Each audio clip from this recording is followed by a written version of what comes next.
Mga S-friend, ito ang Colegio de la Nuestra Señora del Santísimo Rosario o School of Our Lady of the Most Holy Rosary na matatagpuan sa Lingayen, Pangasinan.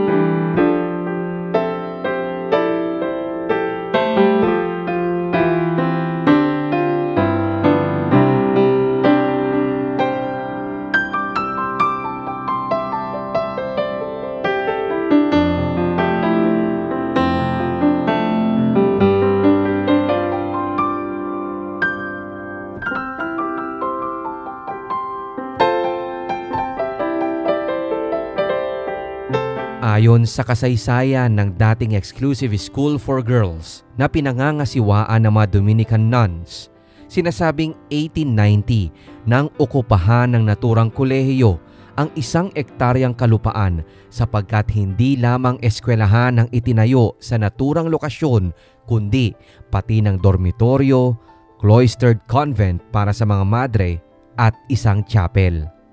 Base sa mga historical records na ating nakalap, napag-alaman namin na inatas kay Fray Roque Ruano, isang Spanish Dominican friar / civil engineer, ang pagdidisenyo ng pavilion ng nabanggit na school for the girls.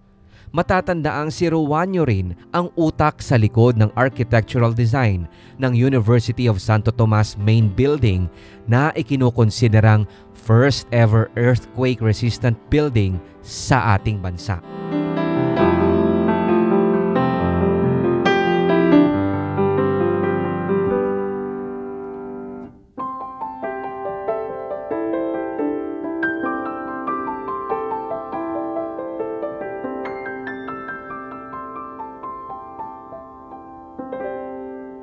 Bukod pa rito, si Ruano rin ang may likha ng disenyo ng Dominican Hill and Retreat House na mas kilala natin ngayon bilang Diplomat Hotel sa Baguio.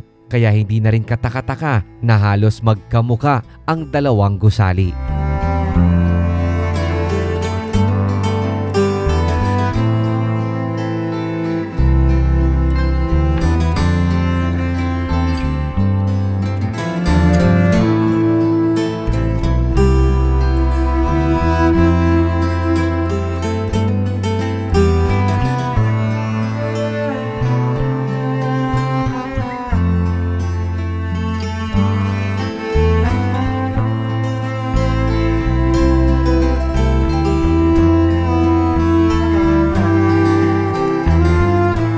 Babalikan ng kasaysayan, bago i-convert bilang hotel, una itong naging bahay bakasyunan ng mga Dominikano mula taong 1913 hanggang 1915.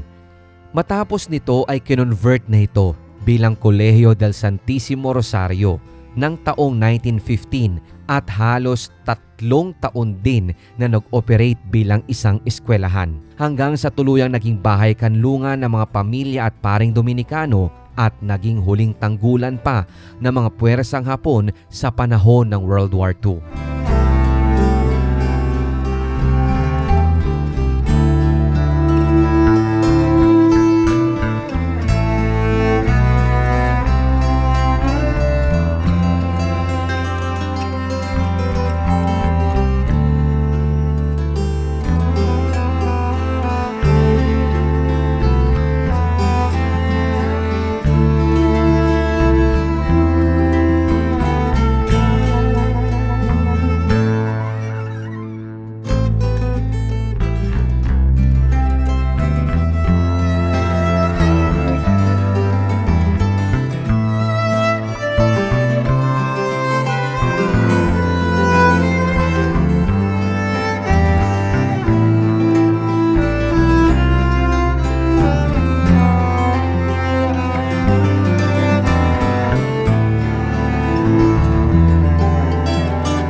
Speaking ng World War II, mga S-friend,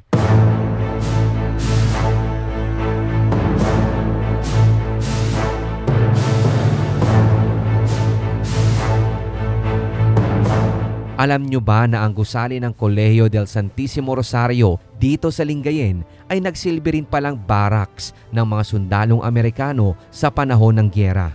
Sa puntong iyon, lahat ng mga madre na naririto at nakahimpil ay inilipat sa dagupan. Makaraan ang pinsalang natamo sa nagdaang digmaan, ang naturang paaralan ay hindi na muling isinaayos. Ayon sa saliksik ng Team Urbex PH, sinasabing give up ng mga Dominican sisters ang property ito kay Bishop Mariano Madriaga upang magamit naman ng mga Columban sisters. Kung pagbabasehan ang ilang Facebook post ng mga advocates for historical preservation, sinasabing may ilang mga orihinal na materyales ang lumang paaralang ito na siyang isinama sa pag-construct ng bagong eskwelahan sa bayan naman ng San Manuel, kung kaya't tanging dingding o framework na lamang nito ang naiiwan. Sa kabilang banda mga S-friend, ruins man ang naiiwan sa kasalukuyang lokasyon, hindi pa rin maiaalis na muling nabuhay ang historical significance nito taong 2009 matapos i-anunsyo ang pagsisimula ng proseso ng canonization ni Maria Beatriz Rosario Arroyo o mas kilala bilang Mother Rosario, na siyang nagtatag ng Dominican Sisters of the Most Holy Rosary. Sinasabing si Mother Rosario o mas kilala rin na Madre Sayong ay nagturo rin umano ng 5 taon sa paaralang ito.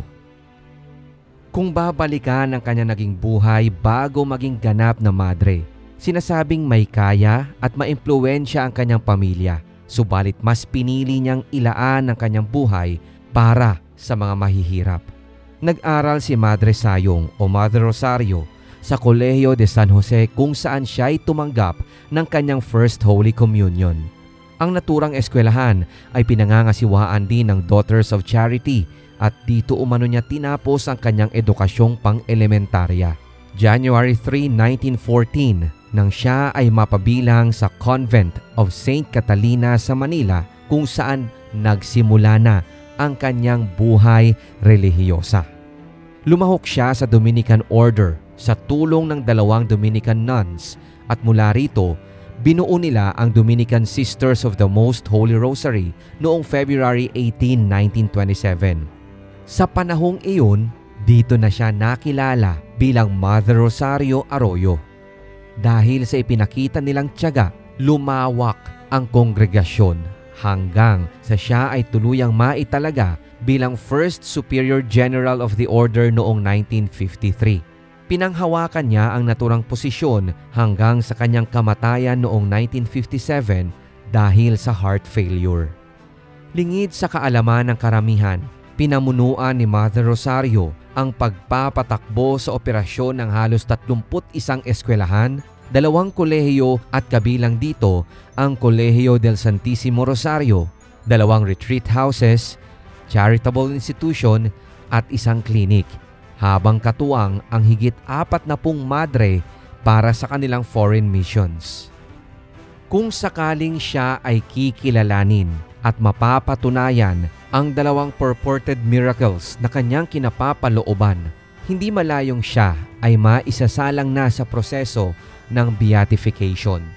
Dahil sa mga ulat ng himala na kinapapalooban ni Mother Rosario, pinangunahan ni Archbishop Angel Lagdameo ng Haro ang proseso ng canonization ni Mother Rosario at ito'y naganap sa pagitan ng Hulyo hanggang Oktubre noong taong 2009 sa Parish Church ng St. Anne sa Molo, ang bayan kung saan ipinanganak si Mother Rosario. Ayon sa website ng Aletheia, ang unang mirakulong ikinokonekta kay Mother Rosario ay ang pagkaligtas at paggaling mula sa mga nakamamatay na sakit tulad ng aneurysm, leukemia at cancer, ang mga naunang naidokumento.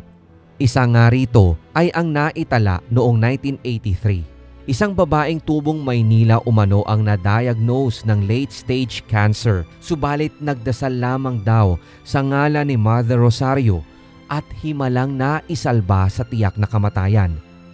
Nawala rin umano ang sakit nito at base sa record, umabot pa nga ang isang nagngangalang Angela Palma ang nabanggit na cancer patient survivor hanggang sa taong 2003. Wala man lamang makapagpaliwanag lalo sa aspetong medikal kung paano ito nangyari. Taong 2004 naman nang maiulat ang paggaling ng isa ring babaeng may sakit na leukemia. Pinaniniwalaan na siya ay gumaling makaraang mag-alay ng intercessory prayer kay Mother Rosario. Makalipas nga ang 1 taon, himalang nawala ang kanyang sakit at nakasurvive rin umano kahit hindi na sumailalim pa sa blood transfusion or chemotherapy. Noong June 11, 2019, idineklara ni Pope Francis si Mother Rosario Arroyo bilang Woman of Heroic Virtue o the Heroic Virtues of the Servant of God Rosario of the Visitation na siyang naging daan para ikonekta o ikabit sa kanyang pangalan ang titulong Venerable.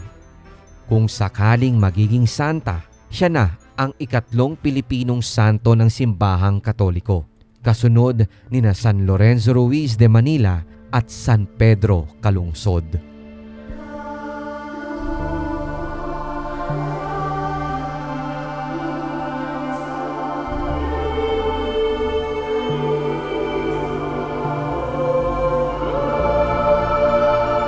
Kahit ruins na lamang ang nalalabi sa dating eskwelahang ito mga esprend, isinali pa rin sa listahan ng mga cultural properties ng Lingayen ang Colegio del Santissimo Rosario Ruins. Kabilang din dito ang Princess Orduha Palace, Pangasinan Provincial Capitol Building, ang Lingayen Water Tower, Pangasinan National High School Building, at maging ang Grand Provincial Auditorium na ngayon ay mas kilala na bilang Season Auditorium na siya namang itinuturing na Cultural Center of Ilocos Region. Maraming salamat mga esprend sa inyong muling panonood at pag-share ng ating itinampok sa episode nating ito. Ako pong muli si Rico Loco. Stay tuned for more videos dito lamang sa Urbex PH Placado TV YouTube channel.